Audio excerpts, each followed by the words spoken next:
प्रिय व्यूअर्स, जैसा कि आप सभी जानते हैं, हम आज का सवाल नामक सीरीज़ में प्रतिदिन एक प्रश्न का व्याख्या सहित अध्ययन करते हैं। सामान्यतः हम ऐसे प्रश्नों पर चर्चा करते हैं जो गत परीक्षाओं में पूछे गए हैं या भविष्य में होने वाली परीक्षाओं में पूछे जा सकते हैं। इस वीडियो में हम पिछले सप्ताह में किए सभी प्रश्नों पर नज़र डालेंगे, परंतु यदि आप इन प्रश्नों को व्याख्या सही देखना चाहते हैं तो दी एडू ऐप यूट्यूब चैनल की आज का सवाल नामक प्लेलिस्ट में जाएं और प्रश्न को देख लें। पहला प्रश्न है, भारतीय चुनाव आयोग के संदर्भ में निम्नलिखित कथनों पर विचार कीजिए। पहला, संविधान का भाग 15 चुनाव आयोग की स्थापना से संबंधित है। दूसरा, मुख्य चुनाव आयुक्त को संसद द्वारा सर्वोच्च न्यायालय के न्यायाधीश को हटाने की प्रक्रिया के समान ही हटाया जा सकता है। उपयुक्त कथनों में से कौन सा या से सही है या है? ऑप्शंस हैं केवल एक, केवल दो, एक और दो दोनों, या फिर इनमें से कोई नहीं। इसका सही जवाब है ऑप्शन सी, यानी दोनों कथन सही है। भारतीय संविधान के भाग 15 में अनुच्छेद 324 से लेकर 329 तक चुनाव आयोग के बारे में बताया गया है, और जिस प्रकार से सर्वोच्च न्यायालय के न्यायाधीशों को हटाया जाता है, ठीक ऐसे ही मुख्य चुनाव आयुक्त को हटाया जाता है।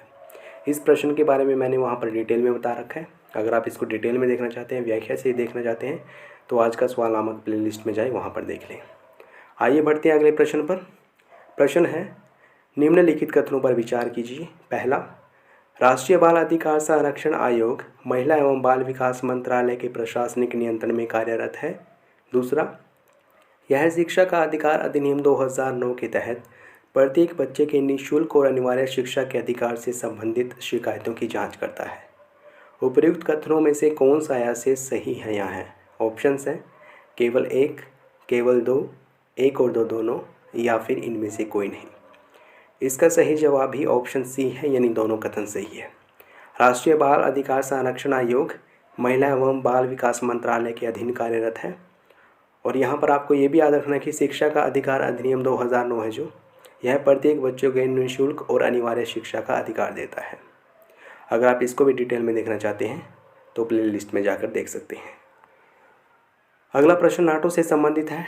नाटो यानी कि उत्तर अटलांटिक संधि संगठन। प्रश्न है, उत्तर अटलांटिक संधि संगठन यानी कि नाटो के संदर्भ में निम्नलिखित कथनों पर विचार कीजिए। पहला, इसकी स्थापना वॉशिंगटन संधि द्वारा की गई थी।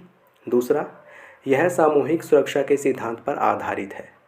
उपयुक्त कथनों में से कौन सा या से सही है या है? ऑप्शंस हैं केवल एक, केवल दो, एक और दो दोनों, या फिर इनमें से कोई नहीं। इसका सही जवाब है ऑप्शन सी, यानी कि दोनों के दोनों कथन सही हैं। नाटो की स्थापना वॉशिंगटन संधि के तहत की गई थी, और यह सामूहिक सुरक्षा के सिद्धांत पर कार्यरत है। सामूहिक सुरक्षा का सिद्धांत क्या होता है, ये मैंने वीडियो में डिटेल में बताया था जब मैंने इस प्रश्न को करवाया था, तो आप देख सकते हैं। अगला प्रश्न विमान वाहक से संबंधित है। प्रश्न है, विमान वाहक के संदर्भ में निम्नलिखित युग्मों पर विचार कीजिए। एक तरफ भारत के विमान वाहक दे रखे और दूसरी तरफ उनके उद्गम देश। पहला, INS विराट यूनाइटेड किंगडम। दूसरा, INS विक्रमादित्य रूस। तीसरा, INS विक्रांत अमेरिका। उपयुक्त युग्मों में से कौन सा या से सही सुमेलित है या है? ऑप्शंस हैं केवल एक और दो दोनों, केवल दो और तीन दोनों, केवल एक और तीन दोनों, या फिर एक, दो और तीन तीनों। इसका सही जवाब है ऑप्शन ए, यानी कि पहला और दूसरा कथन सही है, अर्थात ये सही सुमेलित है।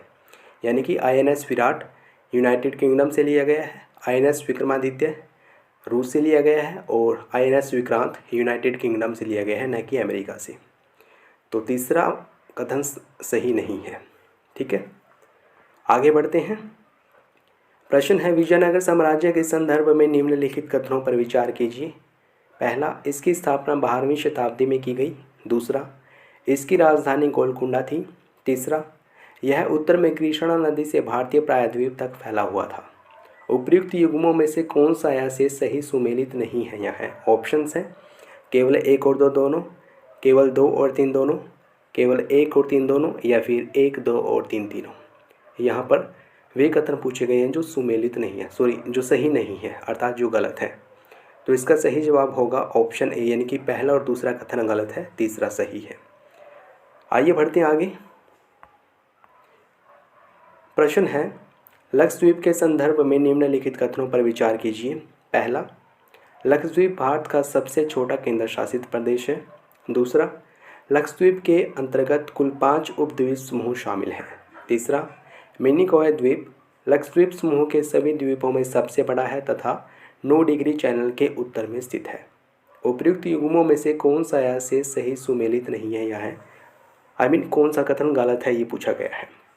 तो ऑप्शंस हैं केवल 1 और 2 दोनों, केवल 2 और 3 दोनों, केवल 1 और 3 दोनों या फिर 1, 2 और 3 तीनों। इसका सही जवाब है ऑप्शन बी, यानी कि दूसरा और तीसरा सही नहीं है, या दूसरा और तीसरा कथन सही नहीं है, पहला सही है। लक्षद्वीप में कुल 3 उपद्वीप समूह हैं, यहाँ पर 5 बोले गए हैं, तो इसलिए दूसरा कथन गलत हो जाता है। मिनिकॉय है जो, यह लक्षद्वीप समूह के सभी द्वीपों में सबसे बड़ा द्वीप है और यह 9 डिग्री चैनल के दक्षिण में स्थित है, न कि उत्तर में, इसलिए तीसरा कथन भी गलत है। तो इसका सही जवाब है ऑप्शन बी, यानी दूसरा और तीसरा कथन गलत है। अगला प्रश्न है, भारत में निजता के अधिकार के संदर्भ में निम्नलिखित कथनों पर विचार कीजिए। पहला, यह भारतीय संविधान के अनुच्छेद 21 से निर्गत होता है। दूसरा, निजता का अधिकार संविधान के अंतर्गत एक मौलिक अधिकार है। उपर्युक्त युग्मों में से या उपर्युक्त कथनों में से कौन सा या से सही नहीं है या फिर है। ऑप्शंस हैं केवल 1, केवल 2, 1 और 2 दोनों, या फिर इनमें से कोई नहीं। यहाँ पर जो कथन सही नहीं है वो पूछा गया है, तो दूसरा कथन सही है, यानी कि ऑप्शन बी इज़ राइट। केवल दूसरा कथन सही नहीं है, पहला सही है। अंतिम प्रश्न है, भारतीय बीमा विनियामक प्राधिकरण यानी कि IRDAI के संबंध में निम्नलिखित कथनों पर विचार कीजिए। पहला, यह एक संवैधानिक निकाय है। दूसरा, इसका मुख्यालय हैदराबाद में स्थित है। तीसरा, इसका गठन 1999 में मल्होत्रा समिति की सिफारिशों पर किया गया था।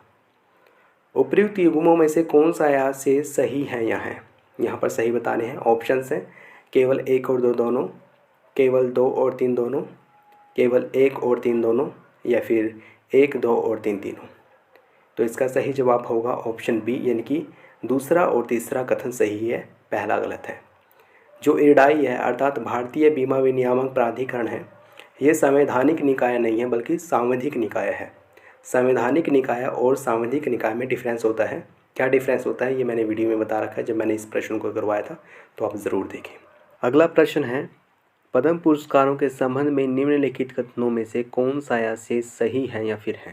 पहला, ये गणतंत्र दिवस पर भारत के प्रधानमंत्री द्वारा प्रस्तुत किए जाते हैं। दूसरा, पद्म पुरस्कार समिति का गठन हर वर्ष प्रधानमंत्री द्वारा किया जाता है। नीचे दिए गए कूट का प्रयोग कर सही उत्तर चुनिए। कूट हैं केवल 1, केवल 2, 1 और 2 दोनों, या फिर इनमें से कोई नहीं। इसका सही जवाब है ऑप्शन बी, यानी केवल दूसरा कथन सही है, पहला गलत है। पहला क्यों गलत है? क्योंकि पद्म पुरस्कार भारत के राष्ट्रपति द्वारा प्रस्तुत किए जाते हैं, न कि प्रधानमंत्री द्वारा। तो दोस्तों, ये थे कुछ इंपॉर्टेंट क्वेश्चंस। आशा करता हूँ आपको इस वीडियो से कुछ सीखने को मिला होगा। अगर वीडियो अच्छी लगी है तो इसको लाइक और शेयर करना ना भूलें। अगर आपने चैनल को सब्सक्राइब नहीं किया, प्लीज़ अभी सब्सक्राइब करें।